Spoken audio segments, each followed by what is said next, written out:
Good day to you. Please introduce yourself.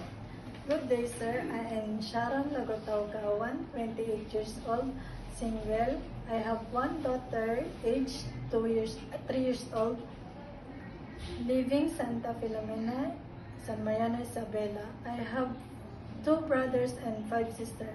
I am 7 in the family.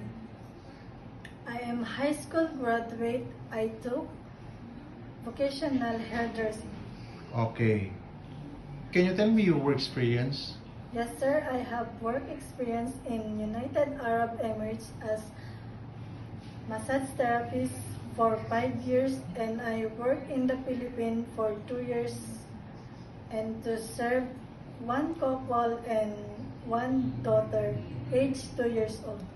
And I do all like cleaning, washing, ironing, and my main duty, taking care of the child. Okay. In your previous employer, how would you take care of the children, especially when sick? I will always check the temperature and I will call my employer. Okay. How would you describe yourself? I am hardworking, honest, and responsible. Do you have any tattoo? Yes, sir. I have tattoo in my left wrist, 1 inch, and my right arm, 1/2 and 3 inches. Okay. Do you have surgery or serious sickness before? Yes, sir. I have surgery, cesarean section for my child. How many years ago? 3 years. 3 years ago. Okay. Do you have an allergy to certain food? No, sir.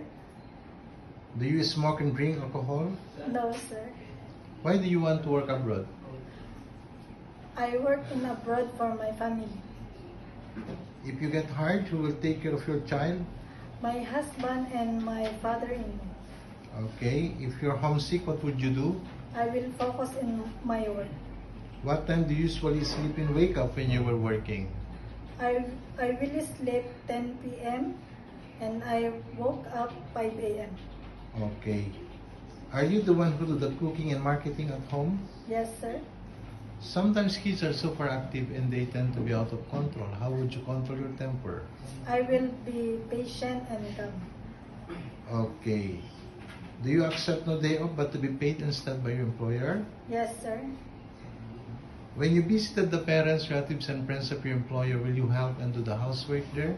Yes, sir. Can you promise not to lend money in Hong Kong? Yes, sir. Are you scared of dogs and cats? No, sir. Are you willing to share a room with kids? Yes, sir. Do you promise not to use cell phone during working hours? Yes, sir. Do you promise to finish your contract? Yes, sir. Can you cook Chinese food? No, sir, but I'm willing to learn. Can you sing a nursery song? Yes, sir. Head, shoulder, knees and toes, knees and toes. Head, shoulder, knees and toes, knees and toes.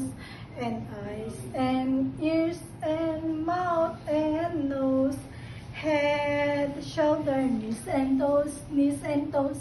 Okay, what is your message to your future employer? Good day, sir, and ma'am. I hope you select me as your helper. I will do my best. Okay.